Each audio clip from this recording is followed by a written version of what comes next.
जी, अस्सलाम वालेकुम रहमतुल्लाहि वबरकातुहू। नाज़रीन, आज की वीडियो आरएसएस से मुतालिक है, यानी राष्ट्रीय स्वयंसेवक संघ की 7 साला तकरीबात के बारे में। आपको मालूम है कि पिछले महीने संघ का 7 साला जश्न मुल्क भर में मनाया गया, क्योंकि नवंबर 2025 को आरएसएस को 100 साल मुकम्मल हुए। सरकारी सतह से लेकर संघ की शाखाओं तक तमाम सेवक और लीडर बड़ी खुशी और जोश से भरे हुए थे, क्योंकि दुनिया की सबसे बड़ी रजाकार तंजीम स्वयंसेवक तंजीम को 100 साल मुकम्मल हो गए। वजीर आजम नरेंद्र मोदी ने भी संघ को यह सर्टिफिकेट दिया है कि ये दुनिया की सबसे बड़ी रजाकार तंजीम है, स्वयंसेवक की सबसे बड़ी तंजीम। लेकिन हकीकत यह है कि राष्ट्रीय स्वयंसेवक संघ एक रजिस्टर्ड तंजीम नहीं है। पूरे भारत में कहीं इसकी कोई बाज़ाब्ता रजिस्ट्रेशन मौजूद नहीं, लिहाजा हम ये कह सकते हैं कि ये गैर रजिस्टर्ड शुदा रजाकार तंजीम है। अच्छा, संघ के कितने मेंबर हैं इसका भी कोई सबूत मौजूद नहीं है, मगर वजीर आजम के बयान को मान लिया जाए तो ये सबसे बड़ी तंजीम है।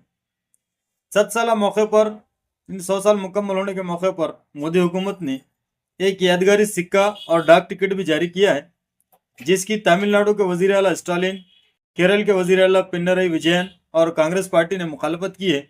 इनका कहना है कि ऐसी तंजीम के लिए यादगार टिकट या सिक्का निकालना सेकुलर भारत की रिवायत के खिलाफ है, क्योंकि संघ एक मजहबी नज़रिए पर चलने वाली तंजीम है। दोस्तों, जब किसी तंजीम के 100 साल मुकम्मल होते हैं तो ज़रूरी है कि इसकी पूरी तारीख, किरदार और समाज पर इसके असरात का जायजा लिया जाए।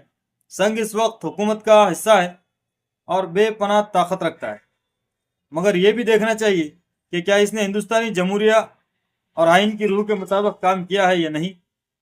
अगर कोई तंजीम आइन हिंद यानी संविधान और सेकुलरिज्म के खिलाफ हो तो इसके 100 साल या 500 साल होने से कोई फर्क नहीं पड़ता। ऐसी तंजीम समाज दुश्मन और आइन मुखालिफ, संविधान मुखालिफ कहलाई। संघ की 7 साल तकरीब पर मीडिया की तवज्जो सच्चाई बताने की तरफ होनी चाहिए थी, मगर हुआ इसके बिल्कुल खिलाफ। अखबारों और न्यूज़ चैनलों ने ज़्यादातर संघ के नज़रिया साजों और इसके हिमायतियों की तारीफी मज़ामीन छापे। बहुत कम जगहों पर संघ की तनकीदी या तहकीकी जांच देखने को मिली।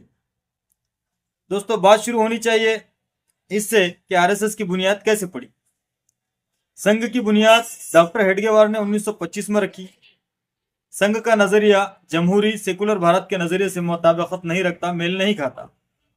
यह हिंदू राष्ट्र का नजरिया रखता है, यानी मजहब पर मबनी रियासत, यानी आरएसएस मजहबी मुल्क चाहता है। अगर संघ सिर्फ हिंदुओं को मुनज़्ज़म करता, बगैर किसी के खिलाफ नफरत फैलाए, तो शायद इसे तस्लीम किया जा सकता था।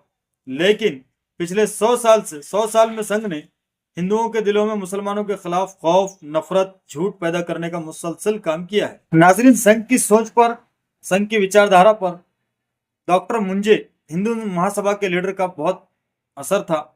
डॉक्टर मुंजे खुद मुसोलिनी और इसके फाशिस्ट तहरीक से मुतासिर थे, इसीलिए वो इटली जाकर मुसोलिनी से मिले भी थे। इन्हीं ख्यालात की रोशनी में संघ की बुनियाद पड़ी, यानी फाशिज्म और हिंदू कौम परस्ती। संघ ने वक्त के साथ चेहरे जरूर बदले, लेकिन इसका बुनियादी नजरिया वही रहा, जो फाशिज्म, नस्ल परस्ती, अस्करियत और अकलियती दुश्मनी पर मबनी। डॉक्टर गोलवालकर ने अपनी किताब बंच ऑफ थॉट और वी में लिखा कि इन्हें भारत का आइन कबूल नहीं, यानी भारत का संविधान संघ को कबूल नहीं या गोलवालकर को कबूल नहीं, और मनुस्मृति आइन से यानी संविधान से बेहतर है। इसके अलावा गोलवालकर लिखते हैं, मुल्क के 3 सबसे बड़े दुश्मन हैं, नंबर 1 मुसलमान, नंबर 2 ईसाई और नंबर 3 कम्युनिस्ट। ये सब कुछ इनके अपने अल्फाज में मौजूद है। यही वजह है कि संघ आज गोलवालकर के ख्यालात से दामन छुड़ाने की कोशिश करता है, क्योंकि आज के भारत में इन ख्यालात को खुलकर कबूल करना मुश्किल है। अब सवाल यह है कि क्या आरएसएस का नजरिया वाकई बदल चुका है? नहीं, बदलता सिर्फ बयानिया है। मुखालफत की शिद्दत कम या ज़्यादा होती है, मगर बुनियाद वही रहती है। संघ भारत को हिंदू राष्ट्र बनाना चाहता है। अब आते हैं वजीर आजम मोदी के इस बयान पर कि संघ ने आज़ादी के जद्दोजहद में अहम किरदार अदा किया। ये कहा है नरेंद्र मोदी ने, यह सरासर गलत है। सन 1925 से लेकर 1947 तक संघ ने एक भी आज़ादी की तहरीक में हिस्सा नहीं लिया। डॉक्टर हेडगेवार आज़ादी की तहरीक में शामिल थे, मगर संघ की तश्कील से पहले, यानी आरएसएस बनने से पहले, संघ ने बतौर तंजीम कभी भी किसी भी आज़ादी की तहरीक में हिस्सा नहीं लिया। संघ ने ना आदम ताउन तहरीक में हिस्सा लिया, ना नमक सत्याग्रह में हिस्सा लिया, ना भारत छोड़ो आंदोलन, क्वाइट इंडिया मूवमेंट में हिस्सा लिया। बल्कि 1942 के दौरान गोलवालकर ने अंग्रेज हुकूमत की मदद की। ये बातें आरएसएस की अपनी हिस्ट्री में भी छुपी नहीं है। संघ बार बार चेमूर बगावत की मिसाल देता है, मगर वो भी संघ के बतौर तंजीम नहीं बल्कि अफराद की जाती शिरकत थी। संघ आज भी कौम साजी का दावा करता है, मगर असल में संघ ने क्या बनाया है?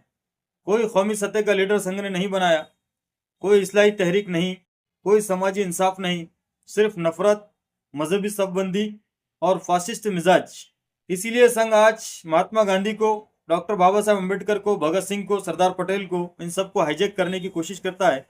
हालांकि महात्मा गांधी ने संघ को फासिस्ट तंजीम कहा, डॉक्टर बाबा साहब अम्बेडकर ने संघ को जहरीली बेल कहा, जबकि सरदार पटेल ने साफ लिखा कि संघ ने ऐसा माहौल पैदा किया जिसने महात्मा गांधी की जान ली। यह सब कुछ तारीखी रिकॉर्ड पर मौजूद है। संघ आज इन्हीं शख्सियात को अपना बनाता है, क्योंकि संघ के पास अपना कोई लीडर नहीं है, कोई आइडियल नहीं है। संघ ने 100 साल में एक भी ऐसा शख्स पैदा नहीं किया जो कौम का रहनुमा बन सके। दोस्तों, संघ के 100 साल जश्न की हकीकत सिर्फ यह है कि दोगलेपन के 100 साल हुए हैं, झूठ के 100 साल हुए हैं, नफरत के 100 साल हुए हैं, फाशिज्म के 100 साल हुए हैं। यही इसकी शताब्दी की हकीकत है। बहरहाल, आप आरएसएस के बारे में क्या ख्याल रखते हैं, आपकी क्या राय है, कमेंट बॉक्स में ज़रूर लिखें। आज की वीडियो में इतना ही, फिर मिलते हैं अगली वीडियो में। तब तक के लिए इजाज़त, शुक्रिया, खुदा हाफ़िज़।